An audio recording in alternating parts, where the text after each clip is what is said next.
Hello and welcome to the Grad Lab Podcast, your definitive podcast for a bunch of salty old graduate students being salty and graduates. Alright, today on the podcast we have myself, Jordan Scribner, and Don Fox, as always, along with Mohammed Shaibani, or Momo, another friend of ours from the Sequential Art Grad Department here at the Savannah College of Art and Design. I'm gonna do this now because I can't remember if we did in the recording or not, but the opinions reflected on the Grad Lab podcast are not those of the Savannah College of Art and Design, or any of its affiliates, or any of its underlings, or any of the deep, dark secrets hidden in our lower layers. Anything clutching at cages and trying to make its way out into the world. Nah, there's nothing down there. That's just where we keep students that fail out. And they're stuck here until they're thrown out into the art world. Ha ha ha. Like penguins unready to return to their environment. But, nonetheless, in today's episode, we're gonna drop you into our conversation about the regular show and many other cartoon adaptations of comics, cartoon books. We also discuss the new Future Quest series, as well as the We Are Robin series, and we get back into a bit of Captain America Civil War. We don't really have the one side versus the other big 3v3 showdown fight-off that we were trying to get together, but then again, we missed the train. The movie's kind of already faded from my mind, and we'll move right on to the next thing. So, buckle up, get ready. It's a bunch of grad students, only a couple weeks off from summer break, so you know you can expect a bunch of delightful, tired ramblings. We'll see. For them. I have not checked out the Boom book. She now writes for them as well. She's phenomenal. Is she writing the regular show book? Now she is. Good. She's doing a good job as well. She understands the characters, and she's doing a good job. I was not a fan of the previous writer's work, so I avoided it. Because at this point I kind of know what to expect. I don't know. I don't think I've ever picked up that book. I bought her graphic novel for Skips from one of my really close friends because he loves that shit. I had her sign it for him. It was really nice. Yeah, they did. Oh yeah, they had that Skips mini-series. Is that what you're talking about? There was a Skips mini-series ago where he got stuck in an island. It's like a Groundhog Day thing. Maybe that's a different thing then. I don't know. I think it's the only one. It's like a 4 issue or like 6 Yeah, that sounds like it then. Yeah. But Mad does everything traditionally, and she is flipping fast. Yeah, no one does anything traditionally anymore, including me. I just looked it up to see when it starts. I couldn't remember if I had seen like the first 2 or 3 seasons and then fell off of it, but when I went to look that up, I saw that there's a movie trailer for a regular show. The movie. Oh, that was trash. The movie was 100% circle jerk trash. Is it the same thing that they? It's like just them making references. TV movie thing? Yeah, it was just a TV movie. It's just them making references to their own continuity that, really had nothing to do with anything. Inside jokes. And then they all fight in an airport. Yep, they all have they have a big space battle of all things. And it's like, come on, guys. I think it's the 80s references that yes, it's so tiring. It panders to that 80s nostalgia that everyone likes, and I fucking hate that. It's a stupid cliche move. Archer does that stuff like that too. The series. Archer makes it part of the problem with what regular show does not do is they never make it part of. And Adventure Time has this problem too. They never make it part of their aesthetic. No, Archer's thing is that they will throw out these weird references. Hold on, you want me to try and go grab John Larison? What? Is he here? Yeah, he just walked by, but he might be too late. Oh, I ain't chasing after that. I ain't chasing after him now. God. I was about to say top notch. Jordan, censor that. And I thought second. I thought wisely, and now you'll never know. And then you leave it in just to be a dick. I know you're going to do that. Well, I mean, you're like, Don never listens to these. Then we'll get to see if John really listens. Hey, yeah, that'll be the test to see if Larison listens to these. Yeah, at the cost of the entire show. Yeah. How dare you point out I have a knock, knock. And then it comes to life and strangles me.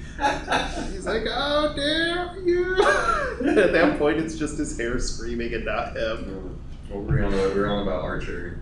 Yes, Archer. Yes. They do throw out a lot of those references and stuff, but it's kind of just like that, like how actual characters who were just obsessed with the 80s would talk. With Archer, it's more it's unclear when it takes place, so it feels like a natural part of the world. Also, like regular show, it's just like, hey guys, VHS. The gimmick of the show with Archer is they always leave you with a lot of these really hidden references. They're really obscure. So my joy of watching Archer is watching the basic jokes and laughing at everything they do that's really funny and hilarious and appropriate, and then looking up that one obscure joke. So for me, it's a twofold thing with Archer. The references also generally work as jokes. Yeah. That's one thing that people don't get these days. They think if they usually the joke is the reference. Yes. So they'll it's like, remember when this happened there, and everyone laughs or laugh track. But like the best jokes are the jokes that stand alone, whether they're a reference or not. They're just a fucking a plot. Well, me and Jordan were talking about this last week with Squirrel Girl and Tank Girl, and how angry I was getting with Squirrel Girl because there are no jokes anywhere in that book. It's just referential, right? It's just references, and it's just millennial gutter speak. What was the lines that you were throwing out? It's just like, why did they make buildings out of wood? Wood burns. Yeah, and it's just low-level observational. It's on the level of, hey, why do we drive on a parkway and park on a driveway? What's the deal with airplane food? Why do people have blood? It's just going to get stabbed out of them. This is so much wrong. It's like shitty Seinfeld. Okay, it's like bad Seinfeld. What's the deal with these planes? I brought up Tank Girl because there's a joke I love in it where the character Booga steals Tank Girl's car, drives it into a mud pit, and she gets mad at him. She's like, look, I gotta go over to that house. You get your shit together and then come meet me. And then a page later, Booga drives up to the house and the car is shining and he's dressed like a greaser and he's super slick. And he got his shit together. That's a joke. You have to put it together in your head mentally that he got his shit together. Squirrel Girl has nothing like that. There's nothing to put together. It's all just surface level. It's pandering. I mean, her saying the word literally is that book's idea of a punchline. Yeah. It's all just low level. Isn't this clever? Isn't this idea clever? And it never takes it to the next level where it actually turns it into something. I just want, what's it called? I just want...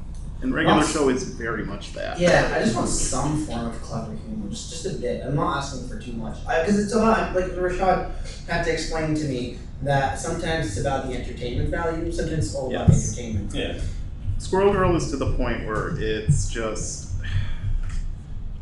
I've said this before. I'm glad it exists. I'm glad it's there for me to discuss. But in terms of the direction Marvel should be taking with their humorous books, no, it's lacking. It's the same kind of humor that the writer has been doing for years. Who's the writer? Ryan North. Is he? He does Dinosaur Comics, and he previously wrote for the Adventure Time book, which was very much the same kind of lackadaisical, almost not non sequitur, but it's just very. Jordan, what's the word I'm searching for here? I don't want go deep into my subconscious. Yeah, I'm trying not to. Like we've talked about this enough. Like just the observational. Yeah, like I said, it's just the meta kind of idea that just saying it is enough to be funny. Yes, when it's not really anything. Or just presenting not even a humorous scenario. It's just like the way they're saying it is supposed to be the joke. Don't you miss when like Bugs Bunny goes purple and then destroy everything? Yes, Bugs Bunny was great. Funny. That's what they think they have with like Gwenpool. I see. That's another thing. Gwenpool is 100% so here's what I did. More to that. I picked up Karnak instead of Gwenpool because Zafina was working in Karnak, but apparently he's really ill right now. So he's gonna. What's Karnak? It's called Karnak. It's a Marvel book about a guy who's like a high priest. I think he's an Inhuman, but I'm not 100% sure on his back. Oh, I think I know which character. He's what's it called? The covers are drawn by David Aja. Is he the one who? Illustrator? Is he the Inhuman who never got exposed to the mist, and that's his deal? He's what's it called? He's just a pure I think whatever Jordan they can would help need. us out. I ended up on Karnak the Island for a while. That's the what's it called? That's the issue by the cover by David Aja. He does some amazing graphic design stuff. He does some amazing illustrations. He was phenomenal, and with Matt Fraction and Hawkeye. But in this one, I think I forget who's writing it as well. I'm stupid and never read the credits. But the artwork is phenomenal because it's Jorge Zafino's son, and it's only Jorge Zafino can carry his father's mantle. He's a phenomenal inker, draftsman, and illustrator. So I picked it up because I wanted to read it. And I was really interested in it, and the story is pretty good. Warren Ellis is the writer. Right. So I picked that up over reading Gwenpool because I just was not fascinated. It's oversaturation of Gwen. Yeah, we're done. No idea. Yes. Oh, that's the other thing. The idea that Gwen Stacy is worth anything besides Marvel chasing all of that Batgirl fandom. Okay, so Spider-Man is pretty good. Oh, no, don't get me wrong. I'm not disparaging Spider-Gwen, but leave it at Spider-Gwen. I agree. It's one of those, but I like Spider-Man more than just a limited series. The more they're giving it to me, the more I'm realizing, the more I get something depreciates in value. I'd rather just have that minimum run of 6 issues and just be done with it. Gwenpool already has an already too convoluted origin, and the further we get away from that Gwen Stacy mania, for lack of a better term. She's not Gwen Stacy. No, it just happens to be spoilers. Gwen that they. No, she's a what's it called? She's a real girl. It's not really a spoiler. She's a real girl. She has technically. All right, they've kept it vague, and from what I've interpreted, she doesn't know how she got there.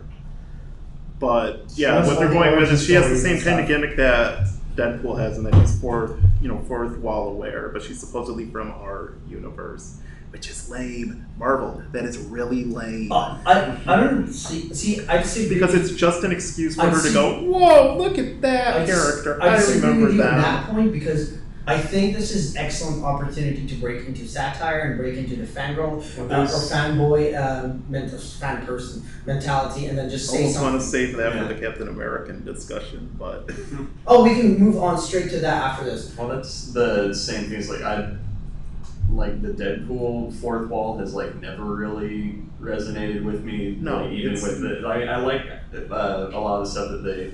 Revitalized it with the movie and stuff. I still need to watch that whole thing and see what I think. But that's the kind of fourth wall stuff where I can only take it in a short burst. But then you see something with Rick and Morty where the characters still in Rick and Morty, Rick breaks the fourth wall and constantly acknowledges the audience and stuff. But it's in a way where it fits.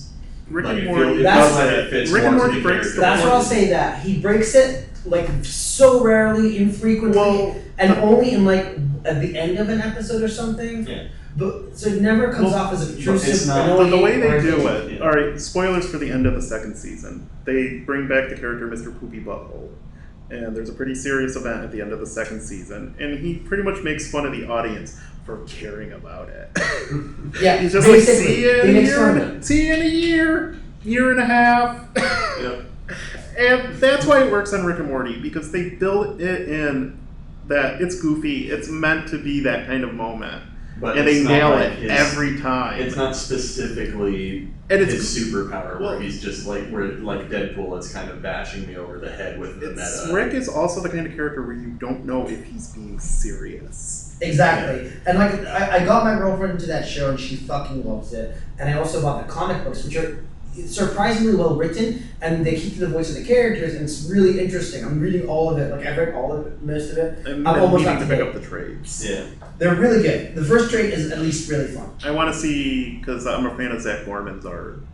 Oh, it's pretty. Look, so they keep to the design, so they don't really do anything phenomenal in terms of we're gonna reinvent this kind of design or something. They just kept to the character sketches, which I think is the point of doing it. If you're gonna do a comic book about that cartoon series, stick to the models and it should be fine. Unlike Scooby-Doo, which are all over the fucking place. Oh man, that's coming out. The world of we should absolutely do an episode about the world of the Quest thing that came out now. Yeah, we picked it. Yes, let's talk about that. I picked that up. That's a good segue. I haven't picked it up. Is it good? Future Quest. Jordan, where is that? Bring it. It might be in my bag, but I may have left it. I'm not digging through your bag. When we had the comics. We'll talk about it. All right. Picked up issue 1 of Future Quest, and I'm gonna be upset if it's not in here, but I don't think it's on. yeah, it was good. I liked it enough that I'll pick up the next issue. My main gripe is that, and this is just more of a personal thing, just the fact that Space Ghost doesn't. Oh, is this it? No, damn. But Space Ghost doesn't really show up until they have a quasi Space Ghost origin story, and then he shows up for one page, and that's the main reason I went back into it. But it was really good at reminding me about why I enjoyed Johnny Quest, and it had that kind of Doc Shane, Doc is amazing.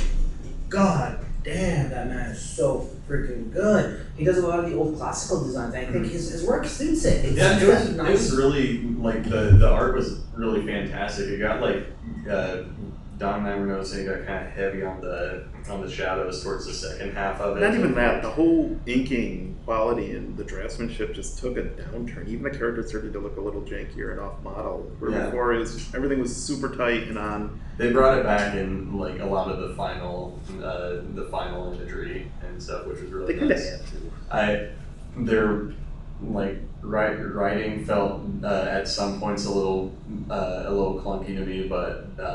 It's very dry. Yeah, there were a lot of moments where you could tell they were trying to characterize the characters' accents, but it just sort of ended up looking like an incomplete sentence. Wow. But it came together really well. I enjoyed it a lot, so I'd say I definitely say pick it up or I'll let you borrow my copy and you can decide if you want to continue on with it. They have 4 variant covers at Comics and More, so there's a bunch of. Have y'all read any of the We Are Robin? No, not other than what we've seen in class, really. Because their War of the Robins was a huge crossover that I think should just disappear from the planet. Yeah. I think. Oh no. I'll tell you why.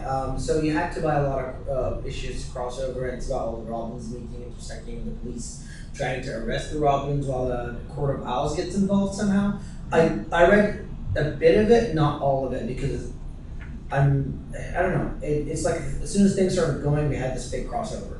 You know what I mean? It's right off the bat, they cross over everyone. Yeah. So here's the thing. So Batman, Robin, Son of Batman, is a great book currently going, where Robin is trying to redeem himself by doing the Hero Blood thing, which is a ceremony where he goes and takes artifacts, and here he's trying to bring them back. And it's great watching Robin try to atone, being this kid who doesn't know anything about anything, just trying to atone for sins and trying to follow in Batman's footsteps. And it's just a Monster of the Week kind of thing happening, where every issue you do something else, and every issue you do something else, and there's a loose plot going through that. It's really, really fun, and it's really, really worth it. I could get along with more of that.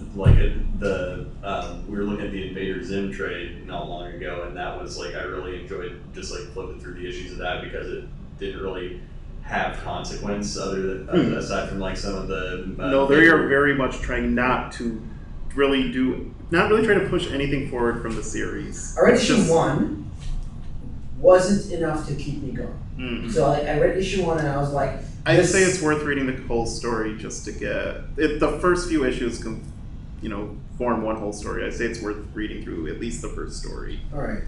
But what I was saying is what I was saying about Robin, Son of Batman, is that issue 6 is the first half of it. Something event happens, and then there's consequences, and then it stops, and then War of the Robins. Mm-hmm. We Are Robin has three issues of cluster cuffs. You don't even know what the hell's going on. You're introduced these characters, you get glimpses of them, and then they off them. At this point, I'm not going to call for spoilers. These issues were out They were out in fall quarter, which is last year, end of 2015. Mm. That's when issue 3 came out. And they offed someone. Then issue 4 took in a completely different direction. So you're okay, where's the story going this time? And then issue 5, slow introduction. 6, we're getting somewhere. 7, War of the Robins. Story's not going anywhere. Yeah, that's a problem with a lot of these things. They just keep throwing story elements at the wall and hoping they stick. And it's not just like DC, it's not just comic books. It's Marvel as well. Yeah. I will tell you about Marvel. Spider-Gwen. Spider-Gwen, first 6 issues, awesome story. I'm really interested. They got Harry Osborn to come back as like the Green Goblin with his father, and the world is different. It's really interesting. They're driven. I like it. God damn it! If you didn't know, issue 7 and 8 right now, it's the Spider-Verse crossover where you have to buy Spider-Woman, Silk, all of that. Just when the story was going somewhere, we have to get a crossover, and you all have to pay me to buy Silk. Here's the thing: sometimes that bites them in the ass, because when I first started reading Gwenpool, they did not explain. Chris Hastings refused to explain anything about that character in the first issue, and hand-waved it with, "Who needs another origin story? We could kind of use an origin story for this character," because, like I previously said, her status is convoluted to the point where it's broken. Where anytime this character pops up in the next few years, they're going to have to explain her, and it's going to be impossible. Also, I forgot the point. Back me up. It was, it's going to be one of those. Like all the things where they'll just interrupt the Marvel or the DC or whatever universe so that they can have some sort of big event. They'll bring everything to a grind. That's right. Gwenpool. Hold on, I remember now. Yeah, Gwenpool, when it first started, remember, they didn't explain anything, and I was like, well, what? Well, no, because I have to finish that thought. Because I remembered it.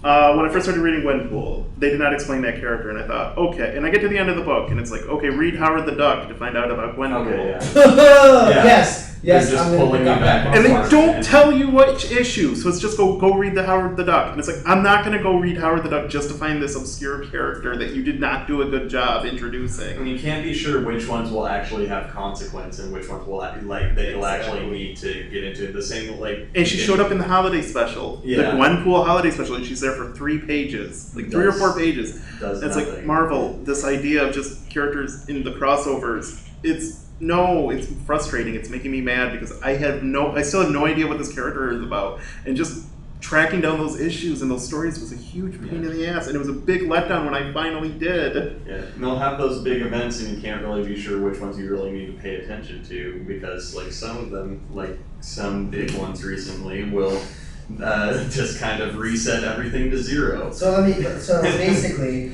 the way I see it is, in the near future, America is going to have to apologize for many things. The war in Iraq, maybe dropping the bombs, and then Gwenpool. It's going to go down in history as like, so, our forefathers weren't quite sure about how to handle the situation. No, I think if anything, we should apologize for Squirrel Girl. Let's get an apology for Squirrel Girl. And Silk. Here's the thing about Gwenpool. I will give Gwenpool a pass.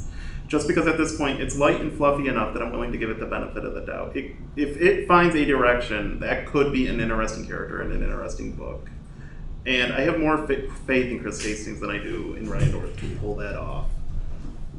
But with Squirrel Girl, not only are the jokes bad, but the art is also very sparse, and not in ways where it feels decided. It feels like in ways where it just feels like bad, boring, empty art, where you can just tell they traced over some sketch. It looks like they changed up some Google SketchUp models, and that was about the sum of it. Because we were just talking about this too, with the Archie. That artist shows up in the free Archie book. And that story has all of the same problems art-wise that Squirrel Girl has. So... That was the second one. But then there's the Fiona Staple one. Yes. And yes, that's the other thing. Is they're putting this stuff up next to really high-quality, efforted work. And it's getting embarrassing. Seeing them push that alongside stuff, and getting good artists to work on that stuff. Because Gwenpool has amazing art. Guri Hero is amazing. They are wasting Silk is amateurish at best. Oh, yeah. I'm already showing them pages and I'm just like gesturing things so the mic can't see me. We don't have backgrounds, characters, all that stuff. So I think we should head out on Captain America because this is like that's what I was trying to It's going to be a heated debate. American movie. All right, so how do we start this debate? That's now.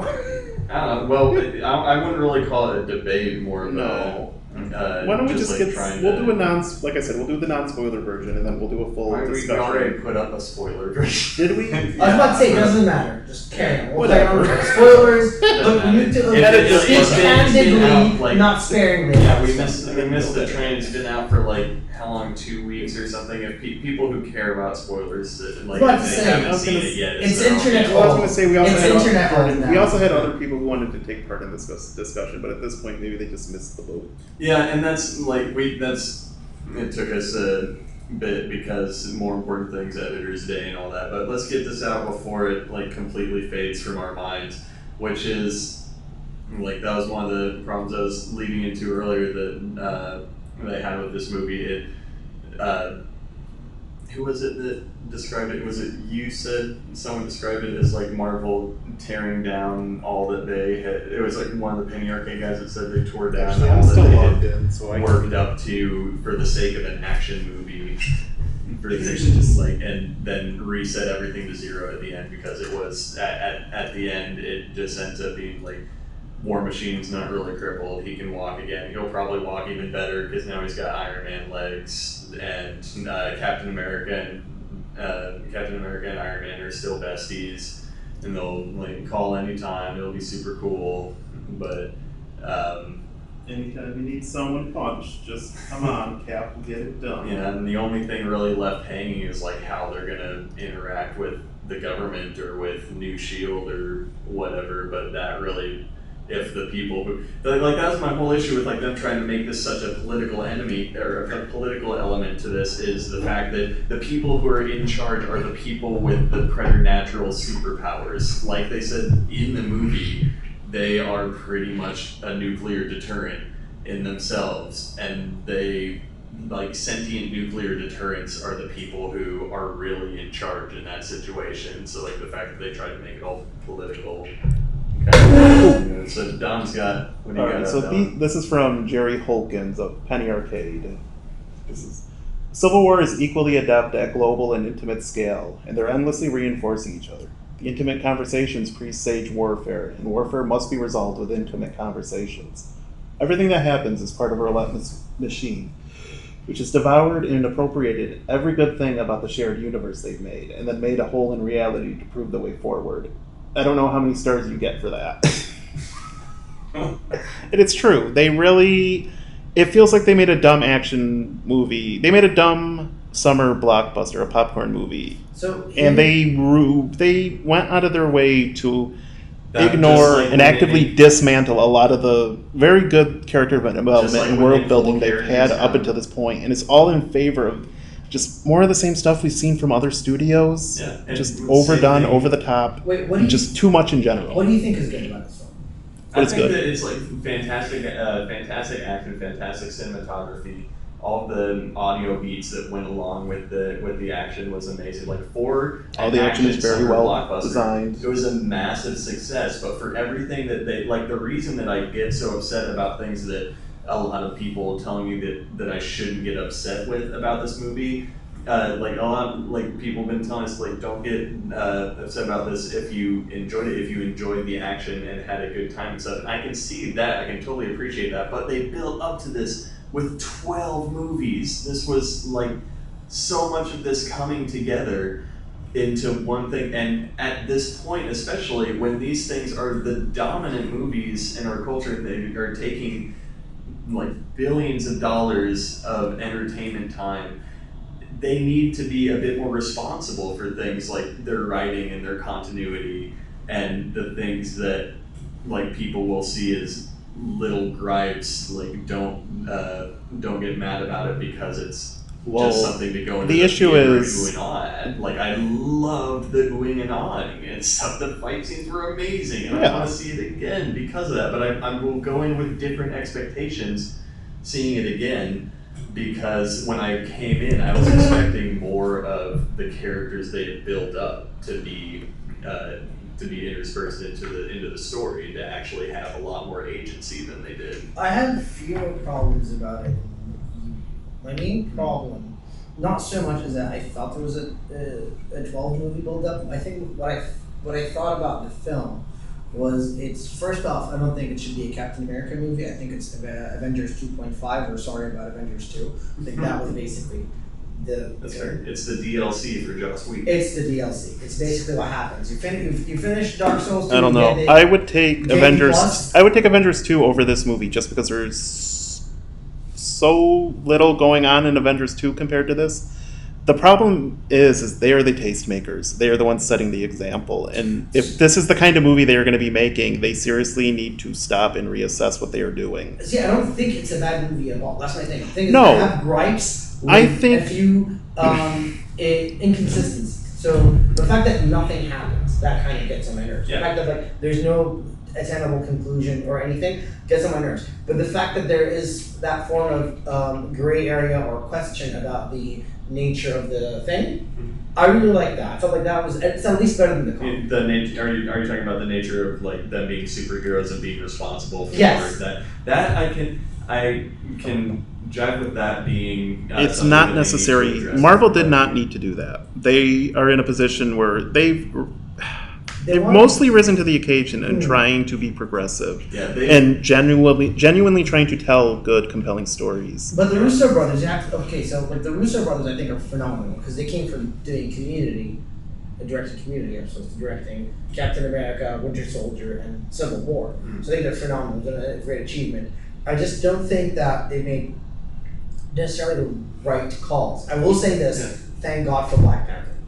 But if it weren't for, if they wouldn't have needed to call it a Captain America movie, and if Captain America and Iron Man would have not gotten so fighty over the Sokovia Accords and stuff, it would have just been Black Panther and Bucky. The only reason that would have been amazing. The only reason it's Captain America versus Iron Man is because they wanted to use that old janky story from the comics as a framework, and so they could call it Civil War. I felt like they did a better job in the comic because the situation was a large gray area in the comic at some point. Tony Stark was also a lot less well defined at that point. You could have him as a villain and it would work. In this case, they've really done a good job. Like, he got past the guilt and the issues with his parents in other movies, and then they just brought all of that back for this movie, and it feels regressive. Especially since they brought it all back with one woman in a hallway after a meeting who had a sad dead child story. And that's like that they had to reduce it to that moment. But his life was hell in that moment. So he's already had to suffer so much. Coming right because he's a superhero. It's feeling excessive. It's reveling in it. There's also the fact that they framed, and this is of course like the job of the politician, the job of the person who presented the Sokovia Accords to them and stuff. But the way that they framed it as like it's all your fault that these people died. And no one should have died and stuff. And the fact that no one in that room stood up to that guy and said, you were in the decision that sent a nuke towards Manhattan in Avengers. Yeah. Well, so... and the other thing is that there's never a point. There's never a point, though, where the Avengers... Like, Iron Man isn't sitting there going, this is a kick-ass battle. Die, building! And, then they're killing people that way. They actually take great care to show these heroes going out of their way to save people and trying to minimize damage. It's about numbers. And I think it's a numbers game. So Marvel never needed to make up the point that, hey, maybe superheroes should, care for people because they actually showed them doing all of that. I mean, admittedly, yes. It's entirely pointless. But my gripe with the film, aside from that, is like, Tony Stark's character does a few weird things where he tells Captain America straight up, oh yeah, when I found out my weapons kill people, I stopped making weapons. And then he goes and gets a 15-year-old boy, puts in one of his weapons, and then sets him against Captain America, Bucky, and that team. It's like, you went and got a 15-year-old boy to ruin one of your weapons. Momo, you mean where they keep going, hey guys, we gotta stop causing so much noise and destruction. In an airport, kiss my ass, Captain America. We're not friends anymore. It was fascinating to me because it's like the existence of Spider-Man in that film was a special effect. Yeah, it was entirely. He's a goddamn special effect. It's entirely to make peace with Sony, get that character back in for a few times, lead up to Homecoming, an entirely political decision that built on the discontinuity of that entire Also, scene. think of how much of the bad guy's plan. Forget Zima. Zemo. Zemo. Baron von Zemo. Yeah. So Zemo. Warrior Princess. First off, I like that He he's might as well have a been. soldier They might as and well he's have just a been guy who's fighting with guilt and he just has this message he plays over and over again. I love that he's not this big fantastic bear, he's just this regular guy who's like, I hate this, I want to do something about this, and then systematically does this. But how much of his plan was really actually dependent on Iron Man to make it all the way there? Yeah, Iron Man came on a whim to that building, and then he just had this video on file to show him. What if Iron Man just wasn't having it, and instead of making a joke about being able to, beat the 100 missiles that guy, estimated it would take to take down that wall? What if Iron Man did make a joke about it, and then just went... It just shot down the wall because fuck Zima.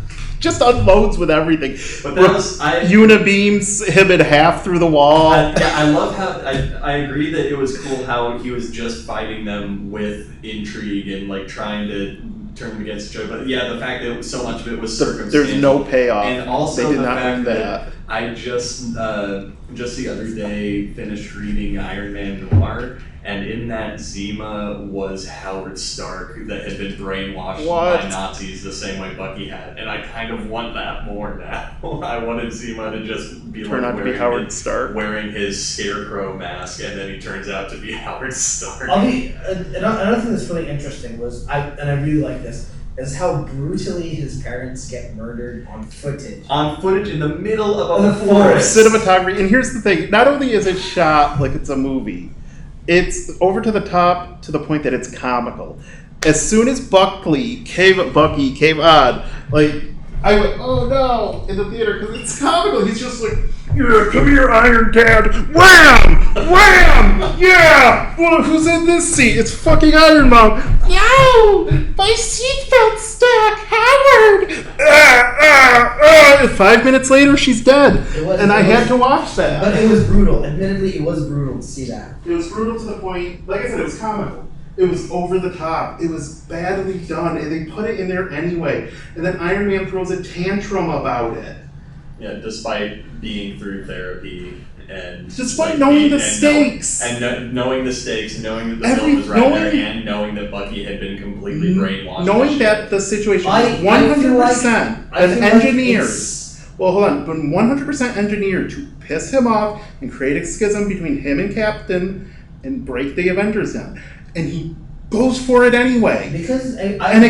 And it's not good character development. I don't care how much you've thrown out that character at that point. That did not feel like a well-deserved ending. It just felt like they threw everything out about that character up until that point, just for what they thought would be an audience-pleasing, a dramatic moment. Yeah. And it just falls completely flat. I disagree about that for one reason. Because I feel like if I got to see my parents killed like that, that would probably mess me up. Oh no, it's absolutely traumatic. But that's what we're talking about. It's all just low level. It's of course that's traumatic.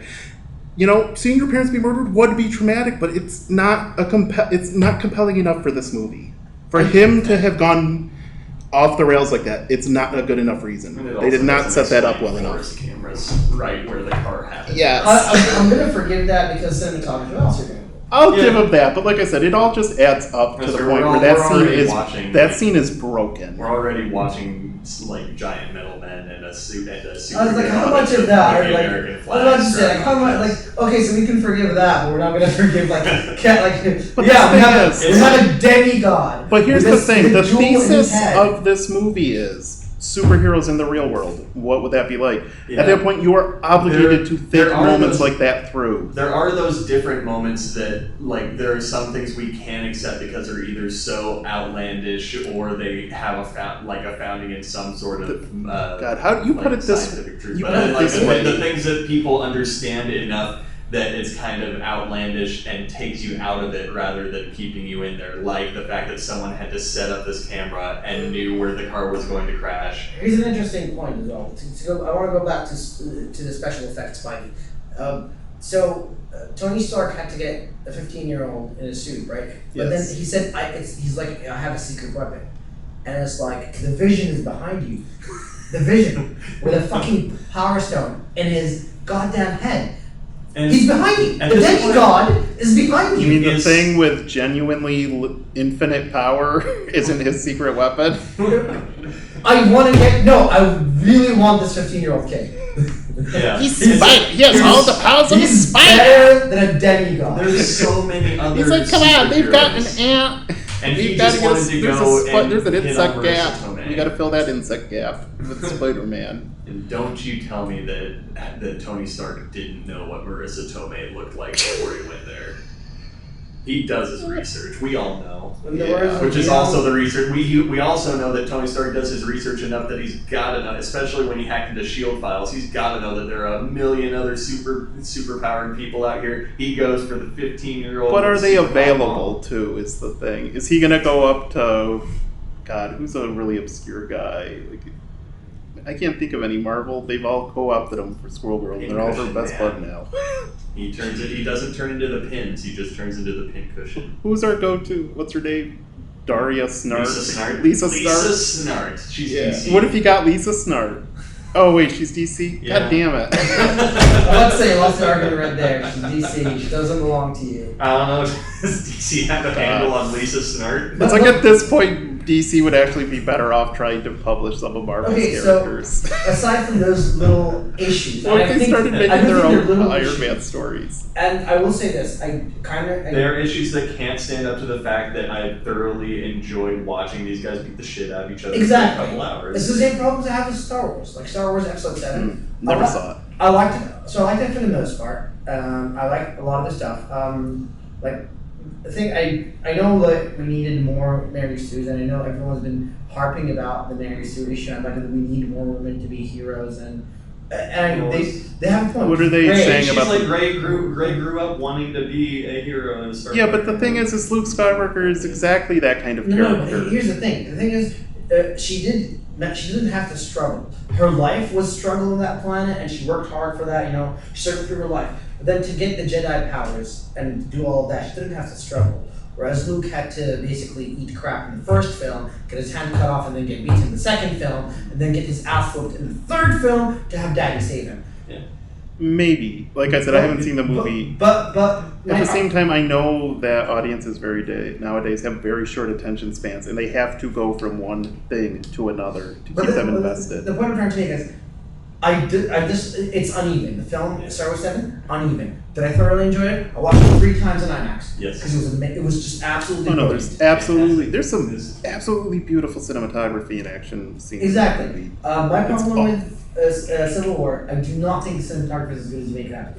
For one reason or reason only. Well, we're not saying it's the greatest either. No. Because I hate. It's not Batman versus Superman where you're unsure of what's going on at any given time. Okay, so that film, in the end, admittedly, the fight with. We made it to 40 minutes without mentioning Batman versus Superman. Okay, Relax. so this is kind of how conversations always are going to end up either they're always going to veer towards the Holocaust, they're going to veer towards Trump, or they're going to veer towards Batman versus Superman. This is like it's part of that list. Naturally going to happen. So we're also not going to get too much into it, but they are very similar to it's two heroes against each other. It's very similar in concept. I think it's Vision, unavoidable to compare them at some point. Yeah, and also the Vision kind of basically sums up the plot and theme of both films so clearly and eloquently. You should have just taken that, and that's your log line for Batman v Superman, and then just do exactly what the Vision said. It'll be fine. DC is actually currently in an uproar Jeff because Jones of how is bad it gonna is. do a lot of stuff for it. And now they're pinning all their hopes on Suicide Squad and Harley Quinn. They reshot a lot of that film. They reshot like 40 minutes of that film. Here's the thing. What? They're releasing trailers for that movie, and they're not releasing that movie. So the movie we're getting in that trailers, that's not where we're getting. I don't know. Here's that. They added more scenes. They added more footage. They're doing. They're going to keep all the stuff they had from the trailer. They're going to do punch up. That was their A-game footage. Apparently, they had like everything that they could put out there in those first few trailers. But they're not. I don't know if they're even relying on that or if they're just putting all their stock in Ben Affleck. What they're going to do is for Suicide Squad, they're doing punch up on that movie, which means we're going to have all those dumb, same dramatic moments that happened in Batman versus Superman. Only now we're going to have Will Smith in the background, off camera, going, "Oh hell no!" Or like there's gonna be some quips, definitely to make it. They want it to be lighter and funnier. They're just going to have boring people making bad jokes. Off tangent. I'm going to go back to Civil War cinematography. Do you ever watch this YouTube channel called Every Frame a Painting? Yes. It's one of the most informative YouTube channels about just the film media and how it's shot and constructed. Actually, their video on Chuck Jones and Bugs Bunny is pretty much the apotheosis of what I am talking about with payoff, burning it and discipline in writing. I know, and which is why I referenced Bugs Bunny, because I've seen the video. So he has a lot of really great points to make. And in one scene about action comedy where he talks about the Jackie Chan thing, Jackie Chan clearly says, when you're going to shoot action and fight scenes, you put it on the wide, because it's about rhythm, it's about choreography, it's about that stuff. Marvel can afford a good choreographer. And the amount of money they're being paid, the actors can afford training. Also, like, Robert Downey Jr. is really, really, really, really good at Wing Chun. He can do his own stunts and fights if he wants to. He's getting up there. What's his name? I forget his name. Captain America. Chris Evans. Evans? It does his own little flips and twists. He can, and when the fight with Bucky, it was choreographed with him in it. Oh, with him pulling down that helicopter. That is a better Superman movie than is in any of. Admittedly, that's amazing. As a quasi-heterosexual male, had the biggest erection in that film. No, at that scene, it was so attractive. It's like those fucking arms. I was like, it was sexy as hell. He pulled a muscle doing that, but it's amazing. Yes. But having said that, why can't we have a Superman that's like that? That's cinematography. That employs everything Jackie Chan says. You have a shot on the wide, it goes through many walls, it's clear as hell. The Superman? No. This is Bucky versus Cat in the building when they're escaping. That, I just want that clarity. Yeah. And Black Widow, oh my god, the stuff Scarlett's doing. Oh yeah. Why they did an amazing job, except I do have a criticism that they still threw in like the leg around the head wrap, which is signature move. The signature move, I get it, but it's also wild. Else. Like, I mean, she's good enough to get away with it, but it's but they know she's going to do it too. It's so weird. It's just like their hands and their legs are still free. They can do anything. That when John Cena does a combo, I believe it. She needs to like take that to the next level and just like crunch in with her thighs and then twist around and snap his neck at that point. Speaking of which, new Black Widow issue 3 is issue 3 should be coming out. Was it the same guy got that already? Yeah, issue 3 is out. It's excellent. Was it the same person who did? It's Chris Somney. Chris Somney. I don't know who wrote it. It's very subtle storytelling. Yeah, Chris Somney's doing the art, and Chris Somney's amazing because you've seen Daredevil. His run on Daredevil. Oh, is that? That's where I recognize the art from. He did some excellent Daredevil stories. He picked up from Paulo Rivera, which is a very hard lead to follow. He did such a good job. Like his run of Daredevil is one I've been meaning to pick up. I've read a little bit of it and I loved it. They had some genuinely fun, terrifying stuff in it. Mark Waid as well as writing. So I think it just carries on. Yeah. I think it just carried on from Paulo Rivera, good. and then Somni picks up. Now Somni's doing what's it called, Black Widow, and it's phenomenal. Who was on the Hawkeye one that came out recently? Because I keep hearing this. Lemire. So Jeff Lemire's the writer. I forget who's the artist is, but Jeff Lemire has stretched himself. I thought he's been stretching himself thin because he's on like every other project. I do. He's with Dustin Nguyen doing Descender. Marvel also has a point where if they get someone who works, they tend to do exactly what you said, spread him a little bit. But he's phenomenal. Like, oh no, his X-Men stuff suffers, but everything else he's done, phenomenal. And if the X-Men stuff suffers, yeah, at this point they're shutting all that down anyway. I hear that X-Men is not doing as well as it should be. Yeah, the problem is, they haven't been. Apocalypse come out. It's essentially tonight, slash tomorrow. It's essentially the same. Marvel has the same problem with the X-Men. That's essentially the same problem they had with the Fantastic Four, in that they do not have the rights to these movies, and they would like them, but. Unlike Fox and Fantastic Four, where they've never actually managed to make one, where they were to actually turn it into a franchise, X-Men has endured. Fox and Fantastic Four is a different topic altogether. Well, let me finish. Momo, let me finish the thought. Carry on. All right. At this point, they stopped producing any Fantastic Four books, and they stopped right before that movie happened. So they're really gunning to get those movies just be done with X-Men. Yeah. Pretty much used up any interest and enthusiasm people have for those characters at this point. I agree, it does feel like there was a special move to kind of destroy that franchise, so Fox doesn't have to use it. Was it Fox that has it? I think Sony Fox on has. X-Men Yeah. or Fantastic? Fantastic Four. They have both of those actually. No, So they do? that's what I'm saying. Okay. The only one who has, I think the Sony only other is one, Spider-Man. yeah, Sony only has Spider-Man, but Yeah. Fox So has Fox has Fantastic been Four. screwing them over, so they decided to screw Fox over by canceling the Fantastic Four. And Yeah. I think what happened was it's the we're whole seeing- trend of getting young, successful directors who have made like one successful movie and giving them a big budget film. And that's gonna crash. Because if you look at people, I read this article that's really interesting. If you look at people like Steven Spielberg and let's take the director of Terminator. Come on, you know this one. Terminator 2. I know it's What's his name? Married to Linda Hamilton. What's his name? it's Titanic guy. James Cameron. James Cameron. So you get James. you got James Cameron and you got Steven Spielberg. Look at the budgets they've had for their first couple of movies. The first couple of movies they had low budgets. For the first like 4 or 5 movies that they've made, they've had relatively low budgets. And even when they made Terminator 2 and they made Steven Spielberg like Close Encounters or E.T., then his budgets went to like 8 million or whatever, right? Josh Trank made that one film, Chronicle, which is basically live action Akira. So he made And a lot- superhero movie. Yeah. So the writer was, what's his name? No idea. Chronicle. Oh, I know who the director is. Max Landis. Max Landis wrote it. Josh Trank directed it. So Max Landis, awesome guy. Met him in Dubai for the Middle Eastern Film Comic Con. He's always there. My friend had an interview with him one-on-one and a special talk with him one-on-one. And he revealed a lot of things about like just how screwed over Josh Trank got by the studio because they gave him $130 million to make this film. And on top of that, they kept on pressuring and reshoots, cuts, reshoots. He lost his shit, literally, quite figuratively and literally, because he I messed have up not the entire seen it, house but I've and heard burnt that it down. movie. It's a pretty damn good movie for What? all that hell that it sounds But like. What movie is? Chronicle. Chronicle. No, Okay, I thought you were talking about Fantastic Four. Like, he had geez, lost yeah. his shit in Fantastic Four. It's $130 Well, million. Fantastic Four. After what? After Chronicle, it's like barely $2 million or something. From what I've heard, Okay, it's yeah. a little bit intentional on both sides. Marvel wants that movie to fail, and Fox also wants that movie to fail. Basically, this director They just want to hang on to the license. and the director, like Josh Trank, screwed over completely screwed over. He lost his shit completely. Now he has to go back and do like lower budget films, which is I think how it's supposed to be. I think directors who are That's young the and risk ambitious too.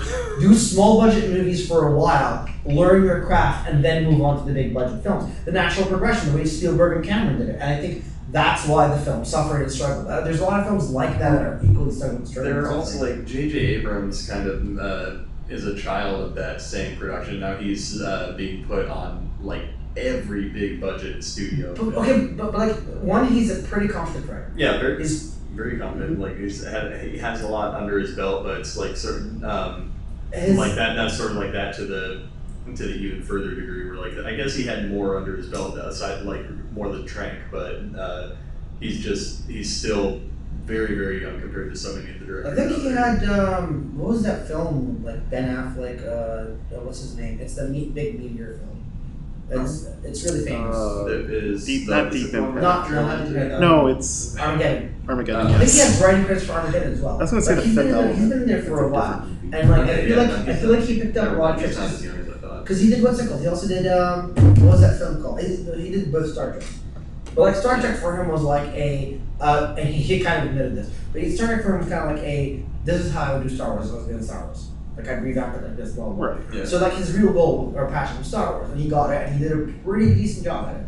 Yeah. Admittedly, there was that entire planet, which was like plot point planet. Yeah. But like aside from that, it was a pretty good success. Like he's a guy who I would trust with film, because even Super 8 was a pretty good film. It's a solid Yeah, film. and disregarded my argument earlier. I can't remember where I was what I was under the impression from that he was a younger director, but he's hitting 50 next month, so he's got like a That's lot pretty more under his on. belt. We live longer these days. Yeah, that's pretty absolutely, but that's still plenty of time to get experience. with how good he is, especially to get like those kind of credits under your belt and to be trusted with basically every giant sci-fi franchise out there now. So I think that's basically the main point that happened with like Fantastic Four. Just story. Yeah. Yeah, the sad thing about the latest Fantastic Four movie is apparently the canceled 1990s movie that they made is supposedly so much better does so much better a job at being a Fantastic Four movie than this latest one. It kind of does because it's also heartwarming and a bit campy, and I really like Yes. Oh, the crappy I really like CG. that about it. Cause yeah, but like I still like the fact that like the chemistry between the They tried. was pretty good.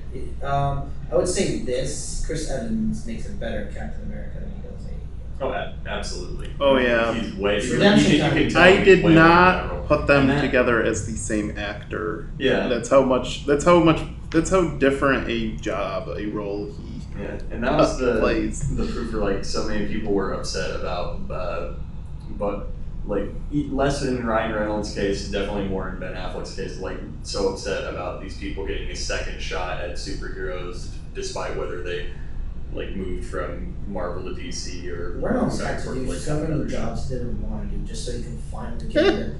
Yeah. I That's salute that's that man. exactly How many Actually, years did he slave on two guys and a girl in a pizza parlor to get Deadpool? And he had to. How many iterations of that show did he go He through? fought hard to be the character of Deadpool, and then they threw And him. then he had to do Wolverine. Yes. Oh my god. And then he had to fight so hard to bring it back. They put together Oh, that because- test footage thing Yeah, they just to did bring it back. put it Aw. out, and then they. So he struggled for years. That's why. Well, that's you why know. I'm gonna finally go back and actually watch the entirety of that movie Yes, now that actually, the hype has died down a bit. maybe because that'll I got be- just so overwhelmed with like a lot Deadpool? of Deadpool hype Okay, that so- I didn't want. Well, maybe that'll be our homework for next week. We'll watch Deadpool I promise and you- X-Men: Days of Future. Can this be the last one? And we can talk about that. Apparently, X-Men Apocalypse Now is up. Yeah. X-Men, we don't have Thanos or Darkseid. Sorry. Teardrop, the movie. Just in case it does. And I also brought that up, and currently it's like this isn't always like, of course this isn't always like the definitive measure of a movie, but it's usually like a decent idea. It's sitting at a 51% on Rotten Tomatoes right Which now. is this? I mean, but like, After being out internationally. I was about to What is say- that? I don't know who said What movie? X-Men. Okay. I don't know because the pretty early reviews came out. Like it's a snooze fest. My girlfriend went to watch it with a friend. And she's like, "It's an hour and 40 minutes and nothing happens, and then the action picks up and it's fun." The trailer had me for about 20 seconds, and then Beverly Hills 90210 breaks out in a I don't know. I submarine. feel like And they just lose me. I love Jennifer it looks Lawrence silly. so much. I would like watch her. Why is Olivia Munn Psylocke? Because she fits Olivia the Munn character needed really to well. get a super. But She looks pretty good in the role. Isn't Psylocke supposed to be Asian? I know the Is it character Olivia Munn? starts in. Like, I know the character starts in a. I've got no problems with Caucasian, Munn. but I've got no problems with Olivia Munn. no, but I have no problem with it. I think that's pretty good casting. I think the scene of her cutting a car was an actually. it just feels like more of the same kind of. Who are we? Who's popular? Who's the name? Olivia Munn's been like trying to get into some sort of superhero movie for years. I now. feel like she could have done better than Psylocke. Yeah, Olivia Munn could probably stand to get a bigger superhero somewhere along the line, but we'll see who else throws in their hats. But I think we're sitting at about We're about an hour. So, Any closing thoughts on Captain American or otherwise? Captain America, good. Like just a generally great film. Yeah, I would recommend it. Clunky, uneven, but generally fun. Marvel, I would say Marvel action film, not Marvel Cinematic Universe. No. film. It's like I said when I didn't say this. When I first saw this movie, I struggled to find anything positive to say about it that I did not enjoy on a superficial level. So I found some things pretty interesting. Take that as you will. Just go into the movie expecting. Don't expect the world, and maybe Marvel should stop. In trying to force people to expect the world. Because it's going to start backfiring. If the next movie is a bloated mess like this, and it's going to be 2 movies. That was actually one of the things I enjoyed about this movie, is that it was 1 movie, and the next one is going to be 2 movies. And I will not sit through 2 movies of this. Yes. We have a problem with that. Infinity Wars better be genuinely fun, or I am not sitting through 2 parts of it. I have a problem with that film in the sense that we finally broke the record and we're making 2 movies and they're worth together $1 billion US. Oh. $1 No. billion. No, We're Momo. about Stick 200 your pinky out million. when you No. say I think 200 million No. of that is going to just to Robert Downey. No. You want insanity? yeah. Batman versus Superman had to make $1 billion just to break even. To make That's sense. insane. $500 million a piece. Yeah. You know what $500 million is? Like back home in Dubai, that's like 1.5 billion Godly amount of money. No, it is. ungodly. It absolutely $1 is. billion. And like I said, Two that's films. why this last movie has me a little bit worried. 20% of it goes to Robert Downey. Well, he's Iron Man. I don't know. I don't know. That can't be right. 20%. 20%. Wait, but it is 2 movies, so It's $1 billion. It's What's 10%. It's 200 10% million? for 2 movies. That's 200 million for. I'm saying to Robert Downey. 1 billion. 200 million is what? 20 is it 20% of it? It's 20% of $1 billion. Look Right? this up, and then it's time to wrap up. I am sure, and my math is kind of correct. 20% is going to be. We'll check on it for next time. How about that? We'll come back to that, but That'll be our hook for the next episode. We'll how figure much? out how much RDJ is getting paid for these movies. He made the most out of what's it. I mean, of course, he's the flagship. Like, if it weren't for Iron Man, I honestly don't think that. If Iron Man had been the one, if Iron Man had taken Captain America's shield and broke it over his head, then it would have been Iron Man. Iron Man Civil Civil War. War, yeah, and he just like knocks him out, and then Yeah, spoilers. and then he Iron tries Man to take the loses. shield, and then Captain America just, but my shield with broken teeth, and then Iron Man's just like, no, it's really not, and he walks out, and he doesn't call him back. My dad made Like, this he shield. doesn't think about that. I'm taking my dad's shield and I'm coming home. I kind of like that. Friend I like that my as a- mom. I like that as my a sentiment. dad. I don't like how it was said. My dog was in the back seat, and Bucky he kicked him through a tree.